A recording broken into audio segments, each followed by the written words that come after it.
Adelante, por favor. Gracias. Buenas noches, doctor Ricardo. Le mandamos un saludo al presidente López Obrador y también una felicitación y un saludo al doctor Hugo López-Gatell. Debido a que también pues es una petición de mucha gente en redes sociales, la primera pregunta que me gustaría hacerle sería pues el estado de salud del doctor Hugo López-Gatell, ¿cómo se encuentra? Sabemos que es su privacidad, pero bueno, también mucha gente lo aprecia.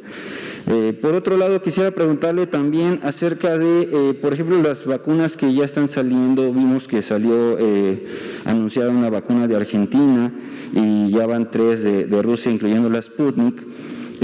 Si estas tienen ya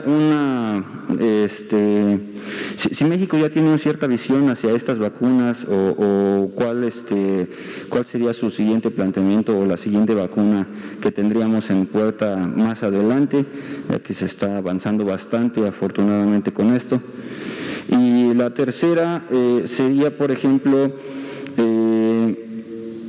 ¿cuándo empezarían los adultos mayores? ¿Cuándo podrían empezar los adultos mayores a poder trabajar y regresar a las labores o a sus actividades? Hay muchos adultos mayores que pues sí quisieran trabajar, los vemos ahorita afuera en las calles también de alguna manera, a veces pidiendo dinero.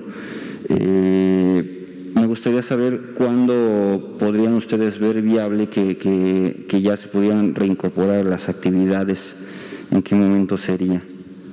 Gracias. Con todo gusto, Miguel. En primer lugar, sobre el estado de salud del subsecretario López-Gatell, el doctor López-Gatell se encuentra con un cuadro leve de sintomatología, muy poca fiebre, digamos, y no es constante, está bien controlado, buena saturación y sobre todo, como también él lo había anunciado, buen ánimo para la recuperación de su infección por el virus SARS-CoV-2. Estamos confiados en que el estado de salud, el estado físico del doctor López-Gatell le permitirá cursar con una enfermedad leve en los 14 días en los que debe estar en aislamiento preventivo y curativo de recuperación para que después de estos 14 días se reincorpore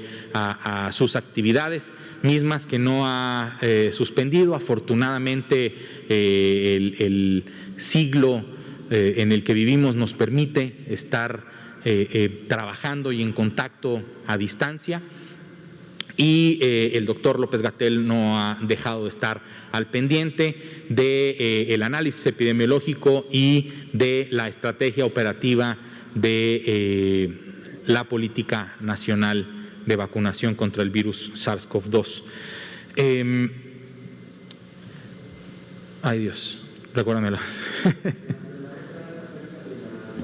La próxima vacuna.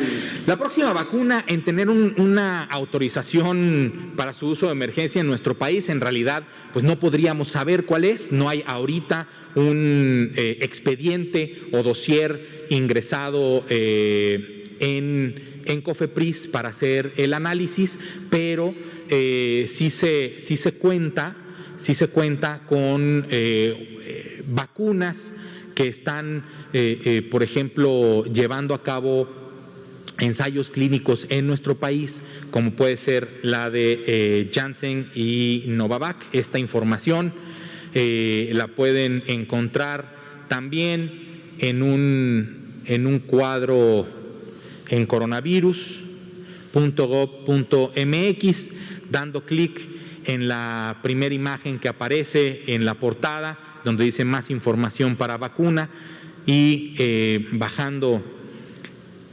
el cursor vamos a ver cómo tenemos CureVac, Novavax y Janssen de Johnson & Johnson, que tienen protocolos de estudio fase 3 autorizados en nuestro país, lo que les facilita a ellos como empresas de la industria farmacéutica y a la COFEPRIS el análisis de la información una vez que puedan presentar sus análisis intermedios de la fase 3 para poder solicitar una autorización para su uso de emergencia en nuestro país.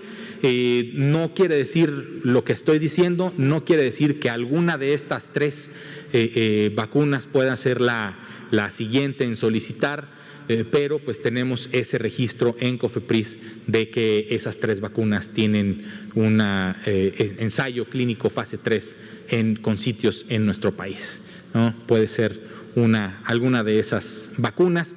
Las nuevas vacunas irán saliendo con más información, con sus análisis, sus ensayos clínicos fase 3, sus análisis intermedios, y conforme vayan teniendo este tipo de análisis, irán solicitando a los diferentes países la autorización para el uso de emergencia. Sin embargo, como se ha presentado en esta conferencia de prensa y en el Pulso de la Salud en alguna ocasión, el calendario que tenemos previsto para la recepción de vacunas con las vacunas que hasta el momento se tienen ya, que se han recibido vacunas y que tienen una autorización de uso de emergencia, tenemos alrededor de 107 millones de personas que pudieran estar inmunizadas en todo 2021 con la vacuna de Pfizer, con los diferentes mecanismos para acceder a la vacuna de Astra, como puede ser COVAX, directamente con Astra o a través del Instituto Serum de la India, la vacuna que ya empezó en Ecatepec, Sinovac. Entonces tenemos en México ya múltiples opciones de vacuna que nos dan una buena esperanza y una luz, como dicen, al final del túnel, en el que con estas vacunas podremos vacunar o podremos inmunizar a la población que se puede inmunizar. Esto es muy importante. Hasta el momento, personas de 16 años y más. Ahora, ¿cuándo podrán regresar las personas adultas mayores a sus labores? Muchas personas adultas mayores tienen trabajos formales y muchas personas adultas mayores también tienen trabajo por su propia cuenta, ya sea por honorarios o en la venta informal de algún producto. En realidad, si tenemos este conjunto de medidas básicas de prevención bien ejecutadas y de acuerdo con lo que se estableció en el lineamiento del semáforo de riesgo epidémico, mientras el riesgo vaya disminuyendo, las personas adultas mayores que son más susceptibles a presentar un cuadro grave también pueden ir recuperando parte de sus actividades que antes de la epidemia ya tenían. Por ejemplo, en estados en naranja o en rojo, aunque ya no haya ahorita, aunque ya no hubiera ahorita ningún estado en rojo, se tiene en este lineamiento las recomendaciones de qué actividades podrían empezar a hacer las personas adultas mayores. Y entonces, en naranja y en rojo, la recomendación es a las personas adultas mayores que trabajan formalmente en alguna empresa que se les privilegie en el trabajo a distancia. Y a partir del semáforo amarillo y verde, que es el que representa el menor de los riesgos, pero no es riesgo cero, siempre existe un riesgo, aunque el semáforo esté en verde, siempre existe un riesgo de contagio y de inicio de nuevo de un incremento en el número de casos, es cuando la recomendación es que guardando las medidas básicas de prevención a las que se le agrega la vacunación, no se van a dejar las medidas básicas de prevención solo por haber recibido una vacuna. De igual forma hay que seguirse haciendo higiene de manos con agua y jabón o alcohol al 60 o 70% para hacer esta higiene de manos.